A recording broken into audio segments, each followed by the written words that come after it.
What's up, everybody? So we're out in the shop with another Shop Talk Tuesday, and in this episode we were focusing on the Shop Talk Tuesday build series knife, which is this one right here. What we need to work on in this episode is profiling, getting this blade profile finalized. What we've already done to this point is we have forged out the little area here in the handle to be able to get to the length that we needed to be able to put our template on here and draw the outline. So we got that done. That was what we focused on in the last episode. In this episode, again, just finalizing the profile. I'm not going to focus on doing the bevels in this episode because next week's episode is going to be just focused on bevels, which is going to come in handy for a profile like this because there's a few things you got to think through whenever you start trying to do bevels on a knife with a complicated profile like this. So we're going to do that in the next episode. In this episode, it's going to be all finalizing the profile, cutting a few things off, grinding a few things, making sure we get our pinholes drilled for our pinholes in the tang, and then we need to do our sharpening choil. So that's what we're going to focus on in this episode. Now, if you're new to these episodes, pretty much what we do is we break down all the little sections of knife making into more digestible bits.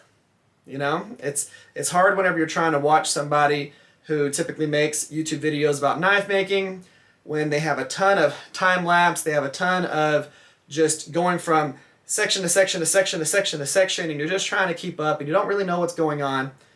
In these episodes, we break all those sections down, really give you an understanding of what we're trying to focus on whenever we are doing those particular steps. So that's what we're doing in this. Guys, before we jump into the cutting out and everything, I need to go to Lowe's and pick up some more porta bandsaw blades. So I'm going to take y'all with me to that part. We're going to grab some blades. I'm going to show you which ones I typically get. And then we're going to come back. We're going to cut some stuff up. So let's go ahead and do that and then get into this. For those of you who are wondering what bandsaw blades I use, this right here, it's these by Linux. It's a 3-pack. These are 14 TPI, 44 and 7/8 inch long. I like this because it comes in a 3-pack. It's $19 for these, and I use them for cutting metal, cutting wood, pretty much cutting everything. But this is what I use here. Linux brand, Wolf Band, portable bandsaw blades, and a 14 TPI. So for all those guys that are wondering what I use on my porta bandsaw, it's these right here. You get them from Lowe's. They're nothing super fancy or anything like that, but they put in a lot of work. But there you go. Let's head back to the shop.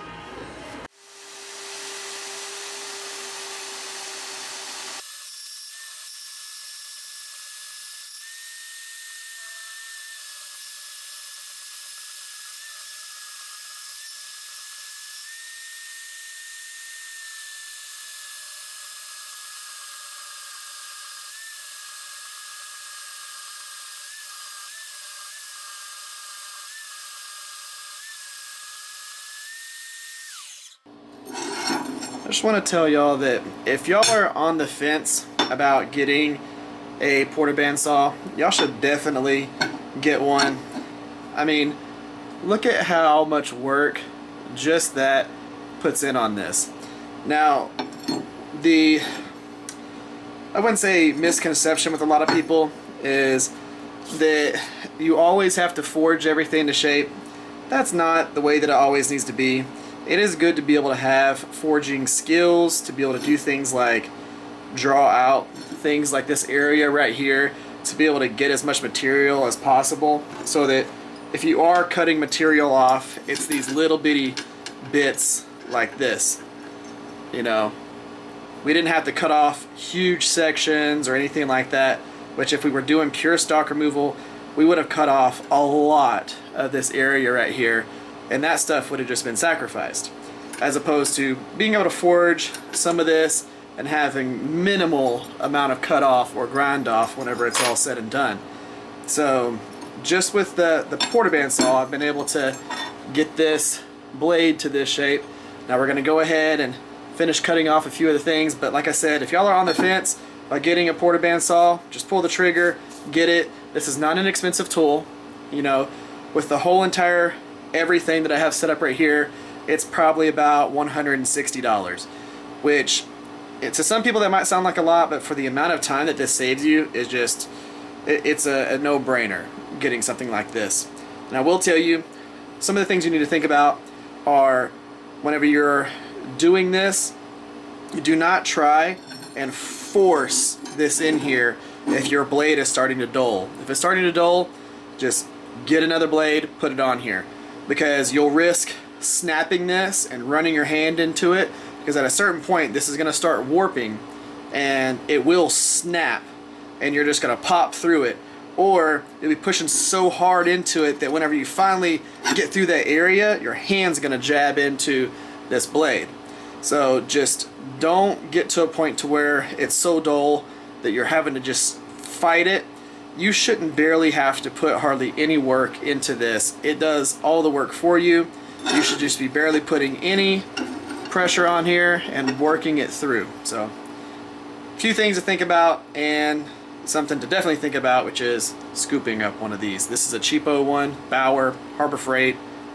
I've had it for over a year. It works great. So let's go ahead and continue cutting.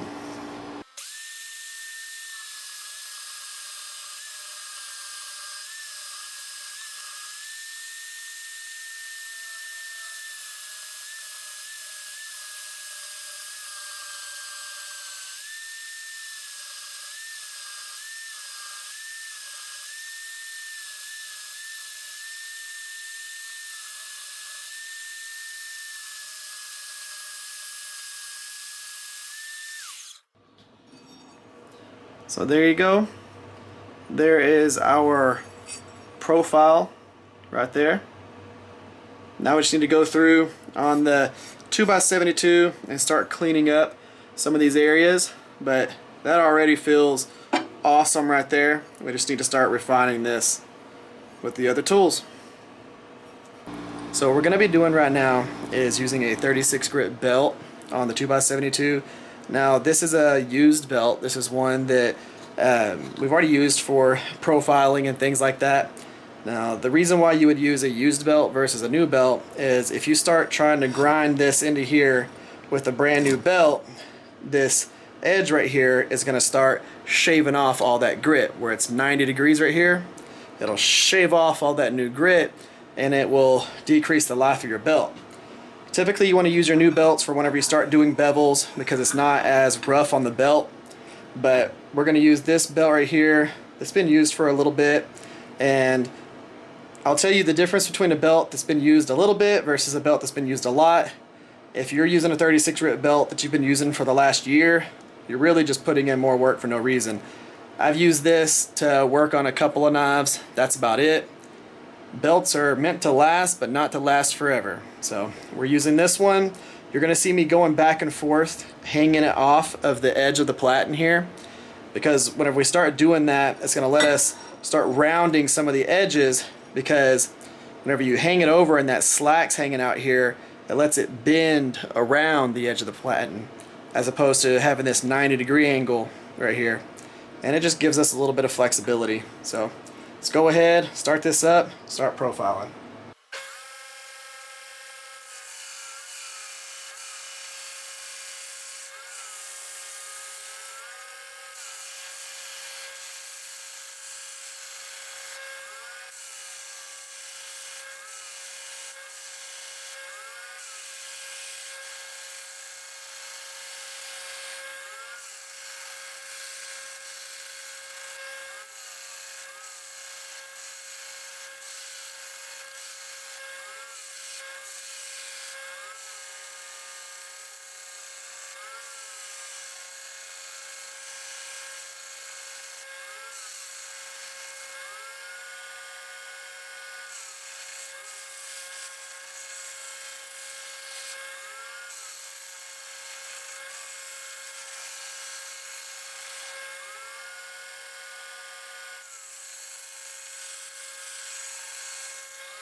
Okay, now for some of y'all that are new to these Shop Talk Tuesday episodes, you might be thinking, wow, he could have easily just completely skipped a lot of different parts of this. But the goal for this is for y'all to be able to see everything. So I don't cut anything out of these episodes. Whenever I'm grinding the profiles and doing all that stuff, you see the whole entire shebang. So I will do time lapse to help make it to where it's not as monotonous, but you're gonna see me doing the whole entire profile and whatever tool I use during this process. You know, if the episode ends up being long, it ends up being long, but at least y'all get to see everything that happens during the process.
Alright, so there's our profile so far.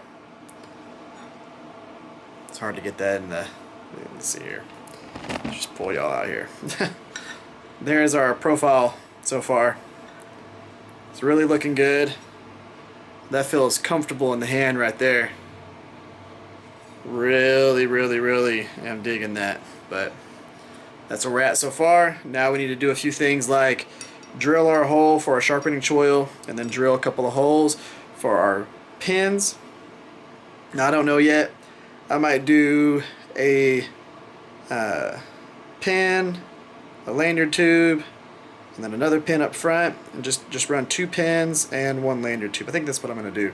So let's go ahead, go over to workbench, mark these out, get them center punched so we can cut them, drill them out. So we're going to end up using our mat here to help kind of measure this out. I tend to do some of this stuff by eye, but that's just personal preference. You can easily use measurements to do everything that you want to do, but I'm kind of a by eye type person. I know that I want to go ahead and run my handle up to about right here. I like to bring the handle down on the front of this just a little bit on each time I do it. I don't like to end it up here because I want my index finger to wrap all the way to the front of it so that it's really comfortable. So I tend to bring my handle just to the little bit of down point. I don't bring it all the way down to the bottom of the ricasso here because I like seeing the ricasso area. I don't want massive ricassos, but I want just enough to where you can actually see what's going on with some of the forged texture, or if we've got Damascus area through there, so you can actually see a lot of that. So we're just going to bring the handle to here, which means now we can kind of start splitting the difference for pins. And for that, that puts me to where I can easily go off of 5 inches here. And what I'll probably do is run a pin right at this 1 inch mark right here, and this 1 inch mark right there. So I'll probably go ahead and do a pin and just splitting those. So we're at this right here. I'll end up coming through and marking what looks like the center of both of these, about right there. And then just to double check it, I'll get the calipers and see roughly if I was right or not. That is exactly the center. Boom, boom. So perfect there. And then here, about right there. And then almost dead on right there. So if we were to, right there. No, the center of this, the center is actually perfect right there. So we can go ahead and punch right in the center there, right in the center here. And then for my lanyard tube, I tend to do this by eye, because I know that I'm going to want it to be about right there on the center. So that's going to be about where our lanyard tube is going to be, our 2 pinholes. Now we're going to be using a 3/16 bit here.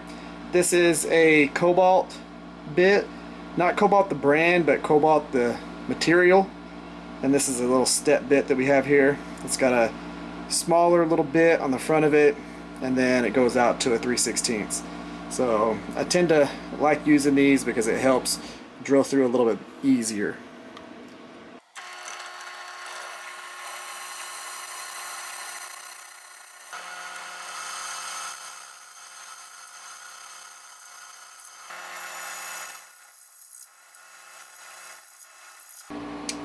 So what we're going to do now is we're actually going to modify this little sharpening choil area. And what I'm going to be doing is kind of cutting it in the shape of an R a little bit.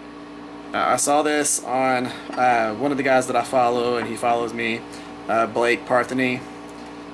He does something similar. He does a little P. So I'm going to do something but modify it a little bit so that it's actually an R. So that's what we're going to do here.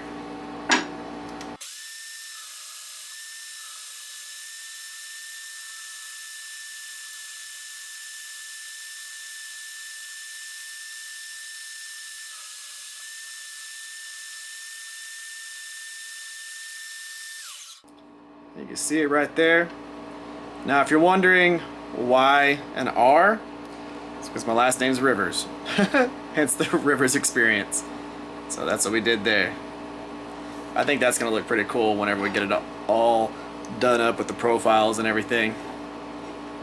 You know, is it a necessary thing? No, but why not? There you go. Now I'll probably go ahead and use files to clean everything up in there, make sure it looks good, but there you go so far. Let's go ahead and bring the camera back up and do the outro on this. Alright guys, let's go ahead and wrap this Shop Talk Tuesday up here. Now this is where we're at. So really digging this, like the R sharpening choil. Like I said, is this necessary? Not so much, but I wanted it on there. Got our nice profile going on here, comfortable handle. Got our pins going through here, the pinholes. I mean, that is a very comfortable knife. It's a hefty knife. I mean, we are really thick on there, but I really like this. It's going to be well balanced. And I'll probably go ahead and whenever we start doing the bevels, I'm probably going to hollow grind all this right here to remove some of the weight in the handle. I'm not going to drill all the holes. I'm just going to hollow grind out this, and I'll tell y'all more about that whenever we start that process. You know, that'll be in next week's Shop Talk Tuesday, but I'm really interested to see what y'all think about the profile so far. I'm really excited about this one, but I want to know what y'all think. So let me know in the comment section down below. If any part of this was helpful for y'all, let me know about that as well. Guys, that is pretty much the end of this one. If y'all would, give this video a thumbs up, share this video or one of my other videos. If you haven't yet, make sure you subscribe to the channel. You know, at 50,000 subscribers, which we will get to at some point, we're going to do a 500 layer Damascus giveaway. Guys, thank y'all for coming by. Thank y'all for spending your time with me. Y'all have an amazing day. Y'all stay safe out there, and I will catch y'all next time.